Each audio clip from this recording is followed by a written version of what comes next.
This channel does not promote any violent, harmful, or illegal activities. All content provided by this channel is meant for an educational purpose only. বাহ, এবার হয়েছে স্বাদ। হ্যাঁ, অপূর্ব স্বাদ। MDH এর চাঙ্কি চাট মশলা, জীবনে আসল স্বাদ জাগলো। আসল মশলা yes MDH।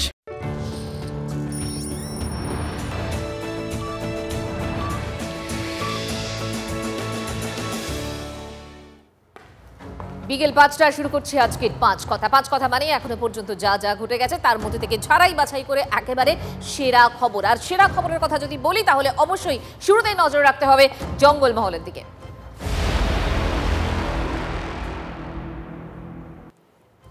কেন জঙ্গলমহলের দিকে নজর রাখতে হবে তার কারণ গড়বেতায় রেল লাইনে বিস্ফোরণ, মাওবাদী শহীদ সপ্তাহ। কোন সময়? মাওবাদী শহীদ সপ্তাহের ঠিক শেষ দিনে জঙ্গলমহলে বিস্ফোরণ রহস্য। গড়বেতায় রাজধানী এক্সপ্রেস পাস করার কয়েক মিনিট পরেই বিস্ফোরণ। আর রেল লাইনের ক্ষতি না হলেও ঘটনাস্থলে ছড়িয়ে ছিটিয়ে রয়েছে বিস্ফোরক। ছবি দেখাচ্ছি আপনাদের, দেখুন সেই ছবি। এই মুহূর্তে ফরেনসিক বিশেষজ্ঞরা ঘটনাস্থলে পৌঁছেছেন এবং তারা পরীক্ষা করে দেখছেন যে কি বিস্ফোরক, কি ধরনের বিস্ফোরক, কি ধরনের কি কারণে বিস্ফোরণ, এখনো পর্যন্ত কি কি তথ্য পাচ্ছি আমরা। দেবব্রত আমাদের সঙ্গে রয়েছেন, আমাদের প্রতিনিধি জানাবেন। দেবব্রত, দেখো, প্রথমে বলে রাখি এই গতকালকে যে ঘটনা ঘটেছিল, কিন্তু সেই ঘটনার পরে আজকে ইতিমধ্যে কিন্তু ঘটনাস্থলে এসে পৌঁছেছে ফরেনসিক টিম। দুজন আধিকারিক কিন্তু এসেছেন ফরেনসিক টিমে। তারা কিন্তু পুরো ঘটনাস্থলে যেখানে বিস্ফোরণের সাদা পাউডার দেখা গিয়েছিল বলে মনে করা ছিল, সেই জায়গাতেই কিন্তু তারা ইতিমধ্যেই সমস্ত কিছু খতিয়ে দেখছেন এবং এখান থেকে নমুনা সংগ্রহ করে নিয়ে যাওয়ার কথা যেটা প্রাথমিকভাবে জানতে পারা গেছে। এবং প্রাথমিকভাবে যে এখান থেকে যে নমুনা সংগ্রহ করে নিয়ে যাওয়া হয়েছিল ফরেনসিকের জন্য, এবং যে সমস্ত আধিকারিকরা এসেছেন তারাও কিন্তু নমুনা সংগ্রহ করছেন। সাথে রয়েছেন রেলের পুলিশ পার্সন আধিকারিকরা এবং জিআরপির আধিকারিকরা, তারাও কিন্তু রয়েছেন। পুরো ঘটনাস্থলে ইতিমধ্যেই কিন্তু তদন্ত করে দেখা হচ্ছে যে এই যে সাদা পাউডার বা যা বিস্ফোরণের কথা বলা হচ্ছে, এর পিছনে কি কাজ রয়েছে, কি কারণ রয়েছে, বা বিস্ফোরণের কি কি ব্যবহার করেছে, সেই সমস্ত বিষয়গুলি কিন্তু খতিয়ে দেখা হবে, যেটুকু মনে করা হচ্ছে। দেবব্রত, এখনো পর্যন্ত এই বিস্ফোরণের নেপথ্যে কি মাওবাদীদের হাত রয়েছে, যেটা এই মুহূর্তে সব থেকে বেশি আলোচ্য বিষয়, কিছু জানতে পারলে? দেখো, এখনই সে বিষয়ে কিন্তু পরিষ্কার করে বলা সম্ভব নয়, কারণ ইতিমধ্যেই গোটা বিষয়টা নিয়ে কিন্তু তদন্ত শুরু হয়েছে। যদিও একটা আশঙ্কা রয়েই যায় সেই জায়গা থেকে, কিন্তু এখনই ক্লিয়ার করে বলা সম্ভব নয় এর পিছনে কাদের হাত রয়েছে বা কারা এই ধরনের ঘটনা ঘটেছে, এটা কিন্তু এই মুহূর্তে বলা সম্ভব নয়। মুখ্যমন্ত্রীর সফর রয়েছে, তার আগে এ ধরনের বিস্ফোরণ, তারপর তৎপরতা, প্রশাসনিক তৎপরতা কতটা নজরে আসছে তোমার? দেখো, একদমই বলা যেতে পারে যে প্রশাসনিক তৎপরতা তুঙ্গে, এটা বলাই যেতে পারে। কারণ যেহেতু একদিকে জেলাতে আসছেন মুখ্যমন্ত্রী, ঠিক সেই সময় এই ধরনের একটা ঘটনা, তার ফলেই কিন্তু পুঙ্খানুপুঙ্খ তদন্ত করার লক্ষ্যেই ফরেনসিক টিমের আধিকারিকরাই কিন্তু এই তার ফলে ঘটনাস্থলে এসেছেন। নাহলে হয়তো ফরেনসিক ল্যাবে পাঠানোর জন্য, ফরেনসিক ল্যাবে পাঠানোর জন্য যে নমুনা সংগ্রহ করেছিল তাহলে কিন্তু সেটা যথেষ্ট হতো। কিন্তু যেহেতু আধিকারিকরা নিজেরা এসেছেন, তার মানে কোথাও একটা এর গুরুত্ব কিন্তু বোঝা যাচ্ছে, যে কোথাও যাতে সম্পূর্ণভাবে যে অ্যালার্ট রয়েছে প্রশাসন, সেটা দেখার জন্য যাতে কোথাও এক বিন্দু কোথাও ফাঁকফোকর না থাকে, প্রশাসনের দিক থেকে সমস্ত রকম তৎপরতা যাতে থাকে, সেই বিষয়টাই কিন্তু মনে করা হচ্ছে। এই মুহূর্তে দাঁড়িয়ে যে প্রসঙ্গটা আসছে দেবব্রত, সেটা হচ্ছে মাওবাদী শহীদ সপ্তাহ শেষ দিন, সেরকম একটা সময় জঙ্গলমহলে বিস্ফোরণ রহস্য। গত 10-12 বছরে এ ধরনের বিস্ফোরণের কোনো খবর কিন্তু আমরা সে অর্থে পাইনি। আজ হঠাৎ করে এই বিস্ফোরণ এবং মাওবাদী কানেকশন, এই বিষয়গুলো সামনে আসছে, কারণটা কি যদি একটু বলো আমাদের?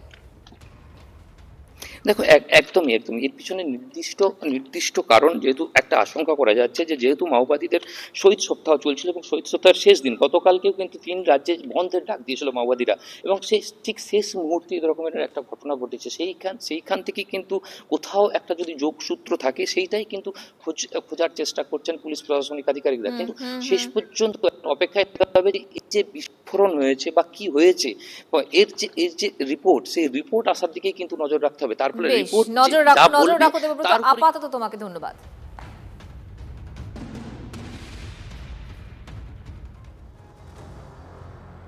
গড়বেতা থেকে চলুন পূর্ব বর্ধমানের নাদনঘাট, সেখানে ভয়াবহ বাস দুর্ঘটনার ছবি দেখাবো আপনাদের। কালভার্টে ধাক্কা খেয়ে উল্টে গেল বাস, মৃত্যু এক যাত্রীর, আহত 50 জন।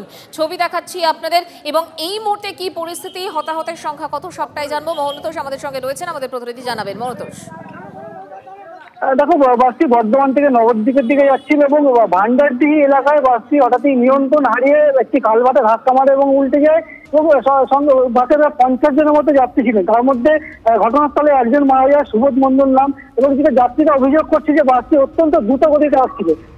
যে ওই রাস্তা একা পাকা রাস্তা এমন কিন্তু নয়, বাসটি অত্যন্ত দ্রুত গতিতে আসছিল এবং নিয়ন্ত্রণ হারিয়ে কালভার্টে ধাক্কা মারে এবং যেখানে ধাক্কা মারার একটু আগে বেশ কয়েক বাসটি ধাক্কা মারতে মারতে বেঁচে যায় এবং তৃতীয়বার যখন এই ঘটনা ঘটে বাসটি নিয়ন্ত্রণ হারিয়ে গিয়ে সোজা কালভার্টে মারে এবং তখনই কিন্তু বাসটি উল্টে যায় এবং সঙ্গে সঙ্গে যারা স্থানীয় বাসিন্দা ছিলেন তারা উদ্ধার কাজে হাত লাগান এবং পরে বর্তমানে দেওয়ানদিঘি থানায় পুলিশ যায় এবং ওখান থেকে যারা আহত হয়েছে তাদেরকে নিয়ে গিয়ে স্থানীয় কুড়মুল স্বাস্থ্যকেন্দ্রে চিকিৎসার জন্য নিয়ে যায় এবং সেখান থেকে বেশ কয়েকজন বর্তমান হাসপাতালে চিকিৎসার জন্য স্থানান্তরিত করা হয়েছে এবং কিভাবে ঘটনা ঘটলো পুরো ঘটনাটা কিন্তু পুলিশ তারা তদন্ত শুরু করেছে।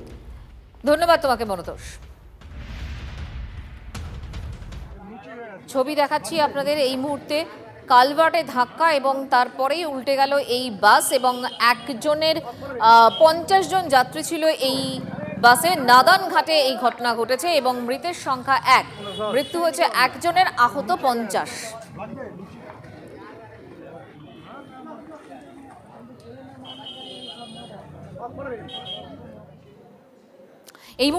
এই মুহূর্তের খবর আপনাদের জানাই। অসুস্থ সুদীপ বন্দ্যোপাধ্যায়, দায়িত্বে রয়েছেন অভিষেক বন্দ্যোপাধ্যায়। লোকসভায় সাংসদের সমন্বয়ের দায়িত্বে অভিষেক বন্দ্যোপাধ্যায়, লোকসভায় তৃণমূলের দলনেতার দায়িত্বে ছিলেন সুদীপ বন্দ্যোপাধ্যায়। এই মুহূর্তে আপনাদের জানিয়ে রাখি, অসুস্থ সুদীপ বন্দ্যোপাধ্যায়, তাই দায়িত্বে অভিষেক বন্দ্যোপাধ্যায়। লোকসভায় সাংসদের সমন্বয়, সাংসদদের মধ্যে যে সমন্বয়, সেই সমন্বয়ের দায়িত্বে ছিলেন সুদীপ বন্দ্যোপাধ্যায়। তিনি অসুস্থ, তাই দায়িত্বে অভিষেক বন্দ্যোপাধ্যায়।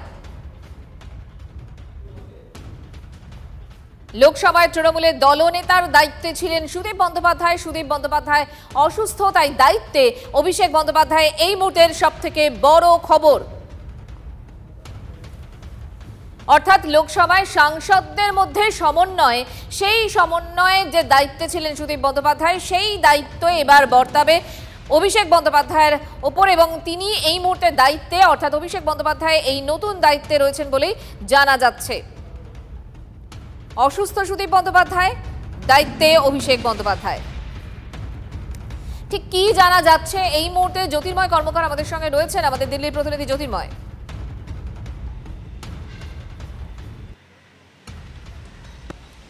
দেখো, যেটা আজকের বৈঠকের সবথেকে গুরুত্বপূর্ণ বিষয়, তৃণমূল নেত্রী মমতা বন্দ্যোপাধ্যায় তিনি জানিয়ে দিয়েছেন যে যেহেতু এই মুহূর্তে তৃণমূল কংগ্রেসের লোকসভার দলনেতা সুদীপ বন্দ্যোপাধ্যায় তিনি অসুস্থ, সৌগত রায়ের মতো সিনিয়র সাংসদ তিনি অসুস্থ রয়েছেন, সেই কারণে এই মুহূর্তে লোকসভায় তৃণমূলকে নেতৃত্ব দেবেন যতদিন পর্যন্ত না সুদীপ বন্দ্যোপাধ্যায় সুস্থ হচ্ছেন, ততদিন পর্যন্ত নেতৃত্ব দেবেন অভিষেক বন্দ্যোপাধ্যায়।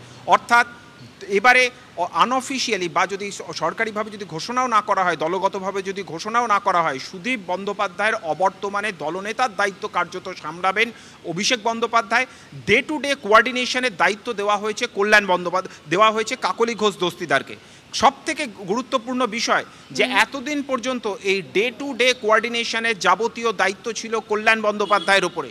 অফিসিয়ালি তিনি দলের চিফ হুইপ পদে ছিলেন, কিন্তু আজকের বৈঠকে তৃণমূল নেত্রী স্পষ্টভাবে জানিয়ে দিয়েছেন ডে টু ডে কোঅর্ডিনেশনের দায়িত্ব লোকসভায় থাকবে কাকলি ঘোষ দস্তিদারের ওপরে। এবং তার পাশাপাশি যেটা গুরুত্বপূর্ণ বিষয়, অভিষেক বন্দ্যোপাধ্যায় তিনি দলকে নেতৃত্ব দেবেন লোকসভায়। এরপরে আজকের বৈঠকের সবথেকে গুরুত্বপূর্ণ কথাটি বলেন তৃণমূল নেত্রী মমতা বন্দ্যোপাধ্যায়। তিনি বলেন যে দলের অভ্যন্তরে দুজনের সংঘাত, দুজনের মতবিরোধ কোনোভাবেই পার্টির থেকে বড় হতে পারে না।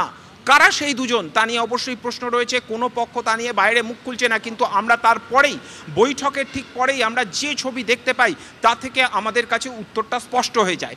আভাস মিলেছিল বৈঠক শুরুর ঠিক আগেই, যে সময় মহুয়া মৈত্র তিনি ঢুকছিলেন, অর্থাৎ এই মুহূর্তে আমরা 20 নম্বর ডক্টর রাজেন্দ্র প্রসাদ রোডের পার্টি অফিসের বাইরে দাঁড়িয়ে রয়েছি। মহুয়া মৈত্র যে সময় তিনি গাড়ি নিয়ে ভেতরে ঢোকেন, তিনি গাড়ি থেকে নামেন, ঠিক সেই সময় ঘটনাচক্রে কল্যাণ বন্দ্যোপাধ্যায় তিনি প্রবেশ করছিলেন।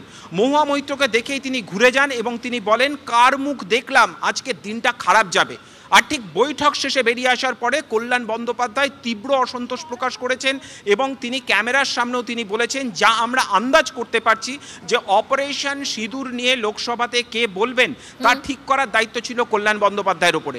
মহুয়া মৈত্র তিনি বলতে চেয়েছিলেন, কিন্তু তাকে বলতে দেওয়া হয়নি, কল্যাণ বন্দ্যোপাধ্যায় তাকে বলতে দেননি। আর তা নিয়েই যাবতীয় বিষয় কল্যাণ বন্দ্যোপাধ্যায় চিফ হুইপ থাকা সত্ত্বেও কাকলি ঘোষ দস্তিদারকে কোঅর্ডিনেশনের দায়িত্ব দেওয়া হয়েছে। অভিষেক বন্দ্যোপাধ্যায় কার্যত দলনেতার ভূমিকা পালন করবেন। আর চরম অসন্তুষ্ট কল্যাণ বন্দ্যোপাধ্যায়, যা তার বক্তব্য থেকেই পরিষ্কার। জ্যোতির্ময়, আপাতত তোমাকে ধন্যবাদ।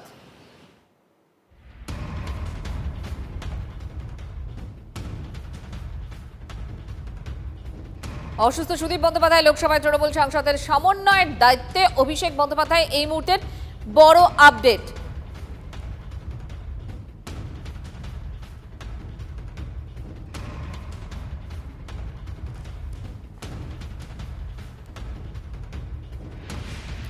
বাংলা বলে কোনো ভাষা নেই, বিতর্ক বাড়িয়ে দাবি বিজেপি নেতা অমিত মালব্য। দিল্লি পুলিশকে সার্টিফিকেট দিয়ে বিজেপির আইটি সেলের প্রধানের দাবি, বাঙালি একটি জাতির নাম, কিন্তু বাংলা বলে কোনো ভাষা নেই। দিল্লি পুলিশ বঙ্গভবনে পাঠানো চিঠিতে বাংলাদেশি ভাষা বলে যার উল্লেখ করেছে তা অনুপ্রবেশকারীদের ভাষা। পশ্চিমবঙ্গে বসবাসকারীদের ভাষা নিয়ে কিছু বলেনি দিল্লি পুলিশ। দিল্লি পুলিশ সঠিক শব্দই ব্যবহার করেছে। অনুপ্রবেশকারীদের চিহ্নিত করতে বাংলাদেশি ভাষার উল্লেখ। দিল্লি পুলিশের ভাষার সূক্ষ্ম ফারাককে অস্ত্র করে দুর্বল চিত্রনাট্য তৃণমূল নেত্রী।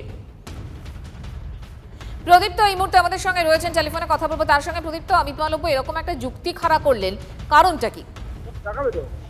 দেখো, এটা বিজেপির তরফ থেকে যেটা বলা হচ্ছে সেটা হলো যে বাংলাদেশি অনুপ্রবেশকারীদের যে ভাষা, সেই ভাষায় পশ্চিমবঙ্গের বাঙালিরা কথা বলে না, বা ভারতে যে সমস্ত বাঙালিরা বসবাস করে তারা সেই ভাষায় কথা বলে না, এবং সেই কারণেই তারা এই যুক্তির ওপরে দাঁড়িয়ে রয়েছেন, এবং সেই ভিত্তিতেই হয়তো অমিত মালভিয়া এই ধরনের মন্তব্য করেছেন। এবং বিজেপির তরফ থেকেও গতকাল পর্যন্ত এই বাংলাদেশি ভাষা নিয়ে বিষয়টি সামনে আসার পর থেকেই এই যুক্তিই তারা বারংবার দিচ্ছেন। সেটা শ্রমিক ভট্টাচার্য হতে পারে, সেটা অগ্নিমিত্রা পাল হতে পারে, সেটা দলের অন্যান্য যে কোনো নেতা হতে পারে, তারা এই যুক্তিটাই দিচ্ছেন। আর যে কবি সুবোধ সরকারের যে লেখা, তার সঙ্গে কিন্তু শফিকুল ইসলামের যে লেখা, তার মধ্যে একটা বিস্তর ফারাক আছে। তার কারণ বাংলাদেশের মানুষ যে ভাষায় কথা বলে, সে ভাষায় পশ্চিমবঙ্গের মানুষ কথা বলে না। এই বিষয়টিকে তারা সামনে রাখছেন, এবং এই ধরনের বিষয় তৃণমূল কংগ্রেস খুব স্বাভাবিকভাবেই তারা অস্ত্র করেছেন। তার কারণ বাংলা বলে কোনো ভাষা নেই।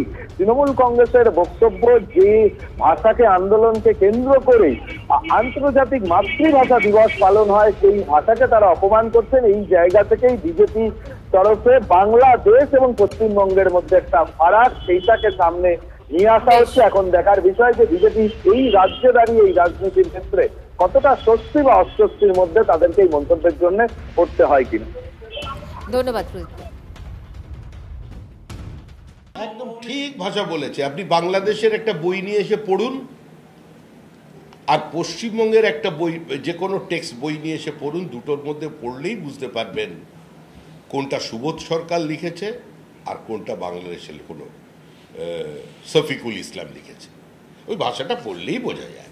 সুতরাং বাংলা ভাষায় কথা বললেই সে ভারতবাসী হয়ে যাবে, বাংলা ভাষায় কথা বললেই তার নামটা ভোটার লিস্টে রেখে দিতে হবে, এটা চলবে না। পরিকল্পিতভাবে বিভিন্ন জায়গায় ফেক আধার কার্ড নিয়ে এখন ওরা বঙ্গভবনের মধ্যে ঢুকে পড়েছে।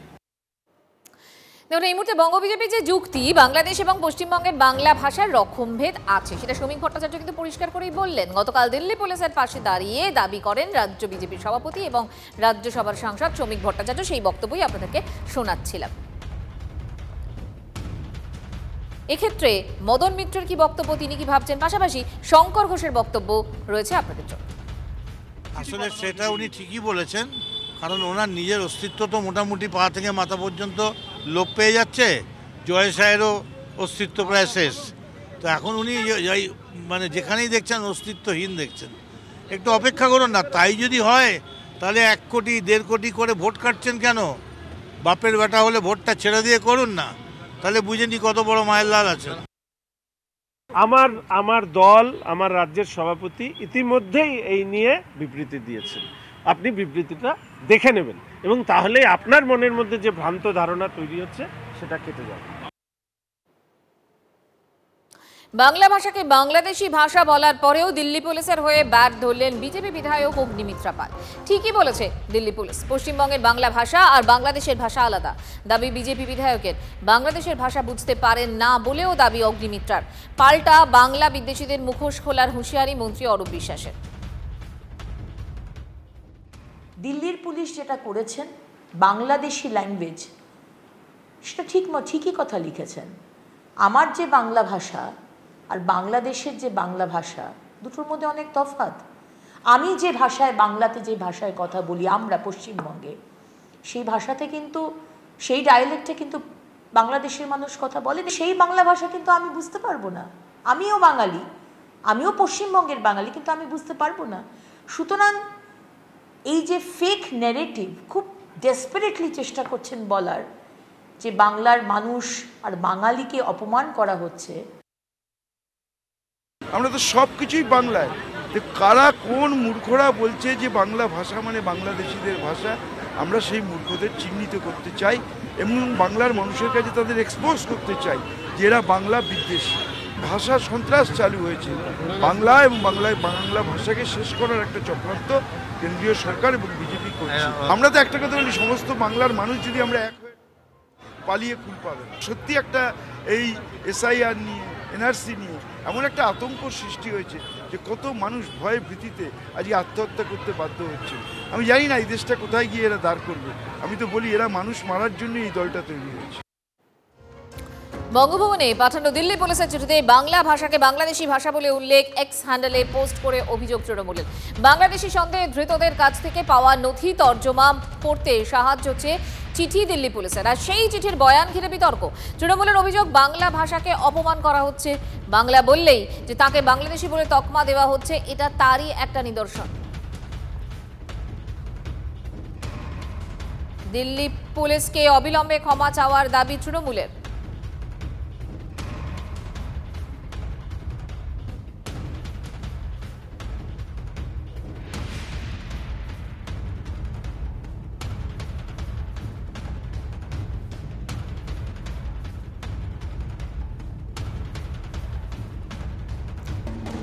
এই মুহূর্তের বড় খবর, 26-এর ভোটের আগে আরো দায়িত্ব বাড়ল অভিষেক বন্দ্যোপাধ্যায়ের। কেন? লোকসভায় তৃণমূলের দলনেতা অভিষেক বন্দ্যোপাধ্যায় এবং দীর্ঘদিন ধরে অসুস্থ থাকায় অব্যাহতি দেওয়া হলো সুদীপ বন্দ্যোপাধ্যায়কে, যে খবর আপনাদের জানাচ্ছিলাম, এবং সমন্বয়ের দায়িত্ব সামলাবেন কাকলি ঘোষ দস্তিদার। এই মুহূর্তের সব থেকে বড় খবর আপনাদেরকে জানাচ্ছি, 26-এর ভোটের আগে যে একটা বড় রদবদল হতে যাচ্ছে সেই আভাস কিন্তু TV9 বাংলা আগেই আপনাদেরকে জানিয়েছিল, এবং সেই মোতাবেক এই মুহূর্তের সব থেকে বড় ডেভেলপমেন্ট, সব থেকে বড় আপডেট, অভিষেক বন্দ্যোপাধ্যায়ের দায়িত্ব আরো বাড়লো। তার কারণে কথাটা কেন বলছি, তার কারণ লোকসভায় তৃণমূলের দলনেতা হলেন অভিষেক বন্দ্যোপাধ্যায়। দীর্ঘদিন ধরে অসুস্থ থাকায় অব্যাহতি দেওয়া হলো সুদীপ বন্দ্যোপাধ্যায়কে, এবং সমন্বয়ের দায়িত্ব কাকে দেওয়া হয়েছে? সমন্বয়ের দায়িত্ব সামলাবেন কাকলি ঘোষ দস্তিদার। অর্থাৎ 26-এর আগে রণনীতি, রণকৌশল ঠিক করছে তৃণমূল কংগ্রেস এবং জেলাওয়ারি বৈঠক, এবং যার নেতৃত্ব অভিষেক বন্দ্যোপাধ্যায় দিচ্ছেন, সেই সমস্ত কিছুই আমরা দেখছিলাম, এবং সেখানে এরকম একটা বড় রদবদল হতে চলেছে সেটাই সকলের নজর ছিল, এবং সেই রদবদলের আজকে বড় ডেভেলপমেন্ট, অভিষেক বন্দ্যোপাধ্যায়ের দায়িত্ব আরো বাড়লো। সৌরভ গো এই মুহূর্তে আমাদের সঙ্গে রয়েছেন, কথা বলবো তার সঙ্গে। সৌরভ, অভিষেক বন্দ্যোপাধ্যায়ের দায়িত্ব আরো বাড়লো, অর্থাৎ 26-এর নির্বাচনের আগে প্রস্তুত তৃণমূল কংগ্রেস। দেখো, শুধুমাত্র 26-এর নির্বাচন বলে না, জোট ইন্ডিয়ার এর আগে জোট ইন্ডিয়ার যে 14 জনের স্টিয়ারিং কমিটি হয়েছিল, তাতেও কিন্তু দলের তরফে সেই স্টিয়ারিং কমিটির সদস্য হয়েছিলেন অভিষেক বন্দ্যোপাধ্যায়, মমতা বন্দ্যোপাধ্যায়ের মনোনীত প্রার্থী হিসেবে। এবার লোকসভায় দলের নেতা হিসেবে তার নাম ঘোষণা করলেন মমতা বন্দ্যোপাধ্যায়। শুধুমাত্র বিষয়টি পশ্চিমবঙ্গের নয়, সর্বভারতীয় স্তরে রাজনীতির পরিপ্রেক্ষিতে, সর্বভারতীয় রাজনীতির পরিপ্রেক্ষিতে তাকে আরও বেশি গুরুত্ব দিতে শুরু করেছে দল, এবং এই মুহূর্তে লোকসভার নেতা হিসেবে তার নাম ঘোষণা করা হচ্ছে। যেহেতু সুদীপ বন্দ্যোপাধ্যায় অসুস্থ রয়েছেন, তাই লোকসভার নেতা হিসেবে তিনি কাজ করবেন, তার নাম ঘোষণা করলেন। আমরা জানি যে আগামী দিনে যে কেন্দ্রীয় নির্বাচন কমিশন ঘেরাও হোক কিংবা ইন্ডিয়া জোটের নৈশ ভোজে দলের তরফ থেকে তিনিই কিন্তু তিনি কিন্তু প্রতিনিধিত্ব করবেন এমনটাই কথা। তারই মাঝখানে আজকে সাংসদদের নিয়ে ডাকা বৈঠকে দলনেত্রী সাফ ঘোষণা করলেন যে এই অধিবেশন থেকেই দলের নেতা হিসেবে কাজ করবেন লোকসভায় অভিষেক বন্দ্যোপাধ্যায়। নিঃসন্দেহে খুবই তাৎপর্যপূর্ণ। এতদিন তিনি তৃণমূল কংগ্রেস দলের সর্বভারতীয় সাধারণ সম্পাদক ছিলেন, কিন্তু এখন থেকে তিনি পার্লামেন্টে, অর্থাৎ সৌরভ, দলের সর্বভারতীয় সাধারণ সম্পাদক ছিলেন অভিষেক বন্দ্যোপাধ্যায় এবং এই মুহূর্তে দাঁড়িয়ে লোকসভায় তৃণমূলের দলনেতা হলেন অভিষেক বন্দ্যোপাধ্যায়। সুদীপ বন্দ্যোপাধ্যায় অনেকদিন ধরে অসুস্থ ছিলেন, তার জায়গায় আরো একটা বড় খবর আপনাদেরকে দিই। চিফ হুইপের পদ থেকে ইস্তফা দিয়েছেন কল্যাণ বন্দ্যোপাধ্যায়। চিফ হুইপের পদ থেকে ইস্তফা কল্যাণ বন্দ্যোপাধ্যায়। কিন্তু হঠাৎ ইস্তফা কারণ কি, পেছনে কি কারণ উঠে আসছে এখন এই মুহূর্তে জ্যোতির্ময় আমাদের সঙ্গে রয়েছেন, কথা বলবো তার সঙ্গে। জ্যোতির্ময়, আরো একবার আপনাদেরকে জানাই, চিফ হুইপের পদ থেকে ইস্তফা কল্যাণ বন্দ্যোপাধ্যায়ের এই মুহূর্তের খবর, এই মুহূর্তের আরো একটা ব্রেকিং নিউজ। জ্যোতির্ময় কর্মকার আমাদের সঙ্গে রয়েছেন। জ্যোতির্ময়,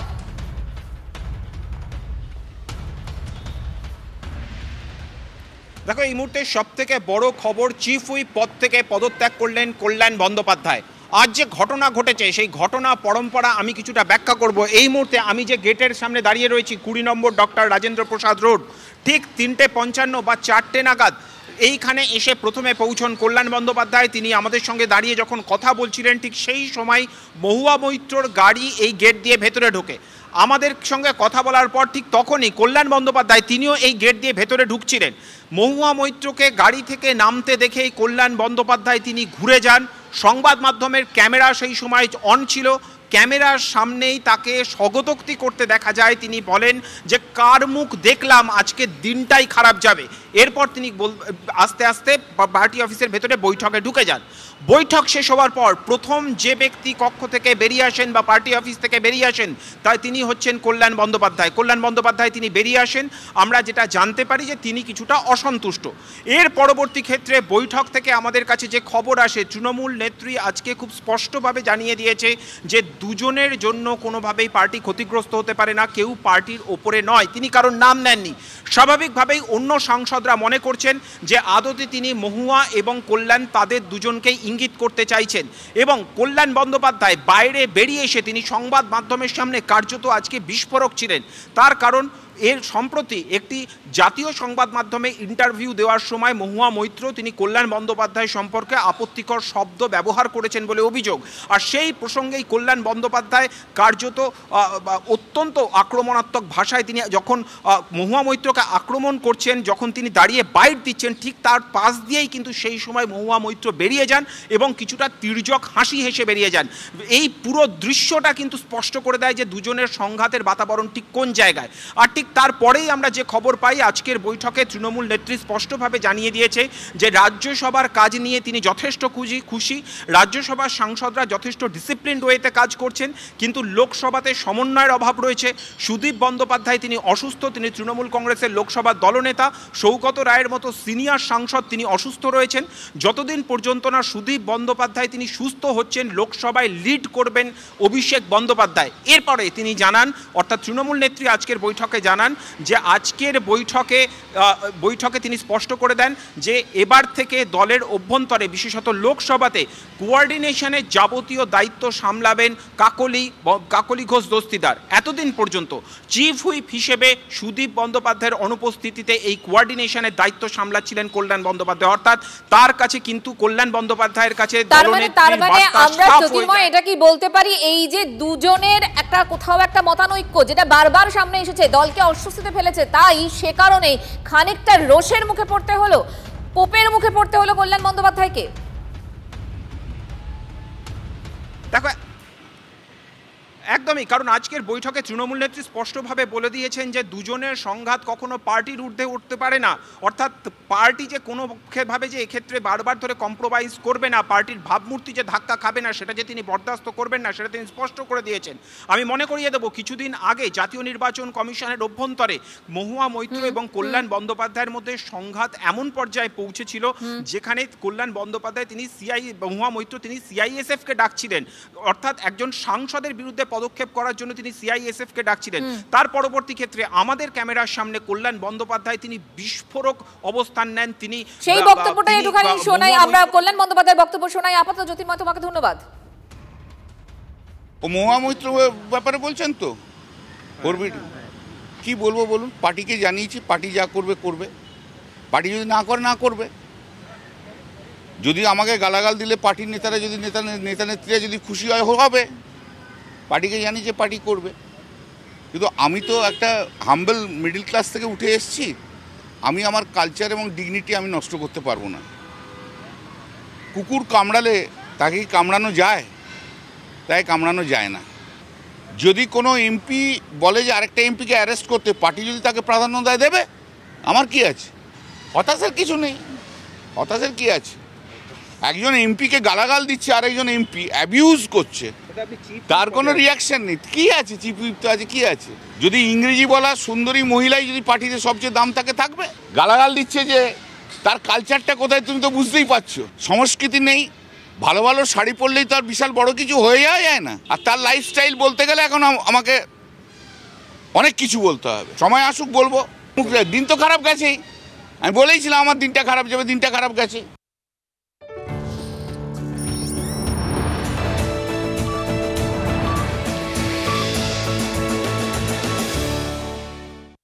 MDH চানা মশলা, এখন ছোলা হোক বা বরবটি দানা, সাদা চানা হোক বা কালো, সব রান্নাই হবে অসাধারণ।